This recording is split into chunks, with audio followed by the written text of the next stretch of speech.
So, you've taken personality tests, probably more than one.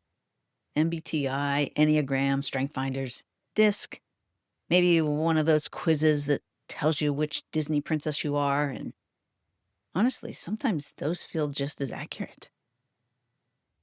And when you got your results, something happened. You read the description of your type and you felt a rush because it described something you'd been feeling but couldn't put into words. Oh, I'm an INFJ. I'm a 4. I'm a high D.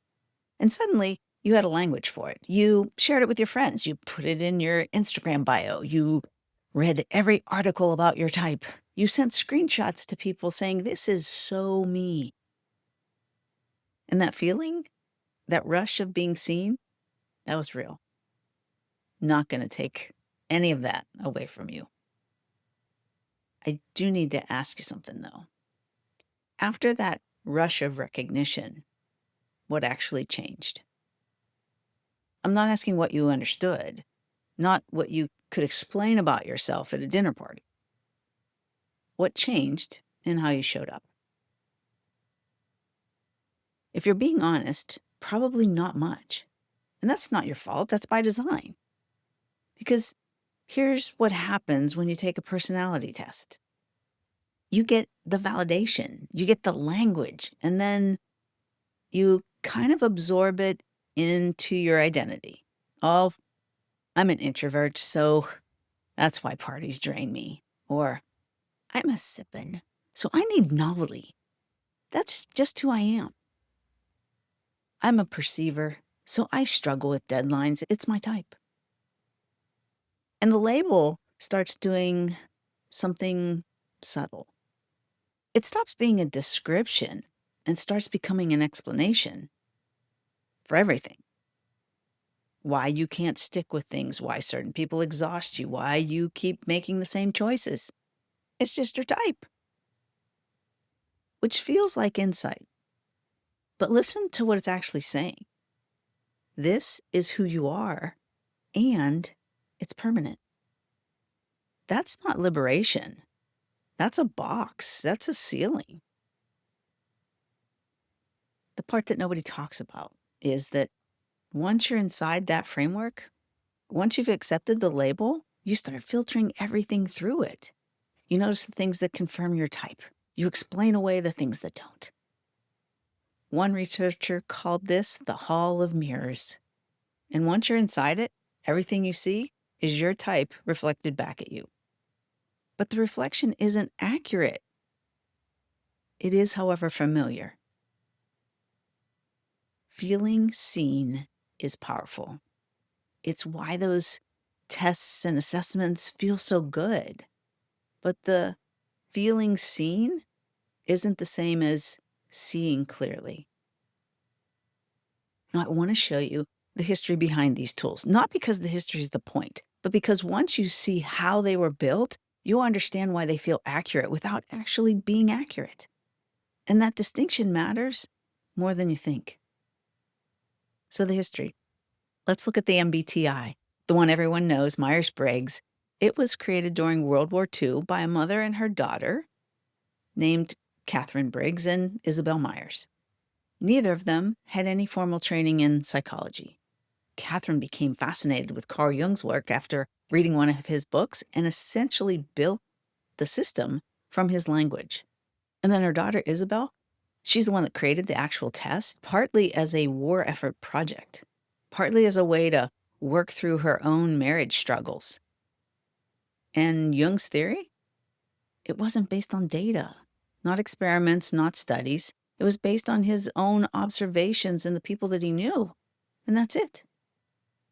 In 1991, the National Academy of Sciences reviewed the available research and concluded there wasn't enough evidence to justify using the MBTI for career counseling. And yes, people do it all the time. Psychologists use it. When I went to a therapist, she used it. And despite that, this test generates over 20 million a year. 88% of Fortune 500 companies use it. The science said no, and the money keeps going. Now let's look at the Enneagram. That's very popular lately. And the 9 personality types came from a Bolivian spiritual teacher named Oscar Ichazo. He said he received them through visions from an archangel. The descriptions of each type were then fleshed out by a Chilean psychiatrist through what's called automatic writing, or writing done in an altered state of consciousness. A 2020 scientific review looked at 104 independent studies and found mixed evidence for the reliability and validity. The 2 most popular Enneagram tests only agree on your type 42% of the time. And that means if you took both versions, there's a better than a coin flip chance that they'd give you a number that's different from the other one. Now, DISC, that was created by the same man who invented Wonder Woman and championed the polygraph, the lie detector test. He never actually built an assessment from his theory. Someone else did, and they did that decades later. And because his work isn't copyright protected, there are dozens of competing and bastardized versions, all with wildly different quality. Multiple scientific sources have classified it as pseudoscientific. A German study found it met reliability standards, meaning it gives consistent results. But it failed validity standards entirely, meaning it consistently measured something, just not what it claims to have measured.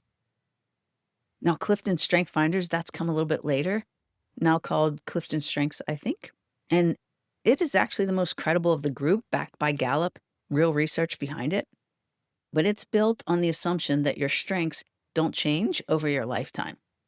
The longest personality study ever conducted, 63 years, found essentially no correlation between personality at the age of 14 and personality at the age of 77. People change. However, the test is based on things that say you don't. And the most common complaint I hear about Strength Finder is the results read like a horoscope. Which brings me to the real reason all of these tests feel so accurate. Why do they feel so right? In the 1940s, a psychologist named Bertram Forer ran an experiment. He gave every student in his class a personality profile. He told them it was uniquely generated from a test they'd taken. And then he asked them to rate how accurately it described them. The average rating was 4.3 out of 5. The thing nobody knew, every student got the exact same paragraph. It's called the Barnum effect, and it's been replicated hundreds of times. Descriptions that are positive, vaguely scientific, and broadly applicable feel deeply personal. You value authenticity, but sometimes struggle with self-doubt. That's not insight, that's being human. It applies to almost everyone. And every personality assessment leverages this, not deliberately, but structurally. The descriptions are built to be recognizable enough that most people will see themselves in them. And there's a second layer. Every one of these tests is self-reported, which means they ask you how you see yourself, and then you hand them back a description that agrees with what you told them. Think about what that actually means. Imagine a little kitten walks up to a mirror and sees a lion staring back. Or, one of my favorites is the balding, slightly overweight guy looks in the mirror and sees Brad Pitt. Or whoever it is nowadays. That was back in my day. That's what a self-reported test does. If you see yourself as an extrovert, guess what shows up on the assessment? You're an extrovert. If you believe you're a natural leader, the test is going to confirm that for you. It's designed to reflect back exactly what you told it. It's a mirror. But it's not showing you what's actually there. It's showing you your biases about yourself, your blind spots, your mood that day, your version of yourself that you're hoping to be. The answers you give when you're trying to look good. All baked right in, and the test calls that your type. Yes, I just did air quotes. If you retake the Myers-Briggs MBTI 5 weeks later, research shows that there's anywhere between a 39 and a 76% chance you'll get a different type. Adam Grant, the organizational psychologist at Wharton, he retook it and got the exact opposite result on all 4 dimensions. Every single one of them had flipped. These tests aren't measuring who you are. They're measuring who you think you are on any given Tuesday. And then they're telling you that's your truth. I know this from the inside. I'd taken personality tests, a lot of them, and I'd gotten really good at something most people don't want to admit. I learned how to game them because most of the times it was my work asking me to do it. I knew how the questions mapped to their categories. I knew which answers would land me in which type. And I figured out that if I answered it in a certain way, I could get the result that felt right for the result I wanted people to see. And I wasn't the only one. If you've ever taken one of those tests and thought, well, that depends on the situation, and then picked the answer that matched the version of yourself that you prefer, you were gaming it too. You just might not have named it that. Then I took the Hartman value profile, and I couldn't game it. It really ticked me off. The questions weren't about how I describe myself. They weren't, are you more of a thinker or a feeler? They didn't ask me to pick between options that clearly pointed to one type or another. They asked me to rank statements that didn't seem to have a pattern I could decode. I couldn't figure out what the right answer was because there wasn't one. The instrument wasn't measuring what I choose to show. It was measuring how I think, how I process value, how my brain assigns worth to things. And that's not something you can perform. For the first time, I saw something I hadn't chosen to reveal. It was uncomfortable because some of what it showed me wasn't flattering. It wasn't the best version of myself. It was the actual version. The patterns running underneath everything I'd been performing. And that's the difference between a personality test and a thinking mirror. One shows you what you want to see. The other shows you what's actually there. Your VQMe report already has your thinking patterns mapped. Not the version you choose to show, but the one that's actually running. And the private VQ call, it takes one of those patterns and applies it to something real. And the link's below if you haven't already gone through that. Now, I'm telling you this not to trash personality tests. Honestly, if you keep your Enneagram number in your bio, that's fine. What I'd love for you to understand is that what happens when you build your identity around a tool that wasn't built to be accurate. You stop questioning, you stop growing past the label, and you explain away behavior that might actually need your attention because that's just my type. It's just the way I am. And worst of all, you miss the actual pattern underneath. The thinking pattern that personality tests can't reach because they weren't designed to. Now, you remember the tear model and the pyramid from last lesson? Personality tests live in the action layer.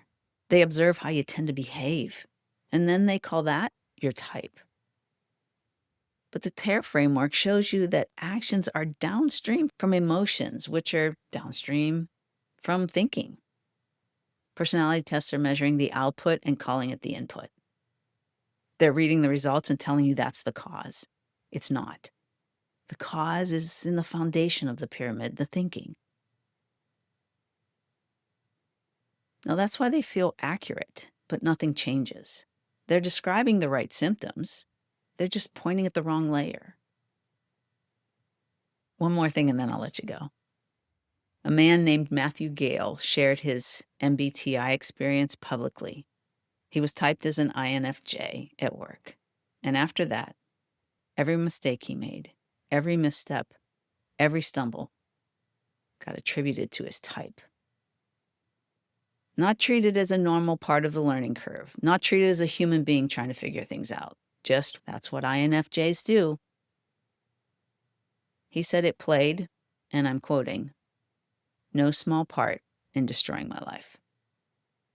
A label that was supposed to help him understand himself became the thing people used to stop seeing him as a whole person. That's the cost, not just from the outside, but from the inside.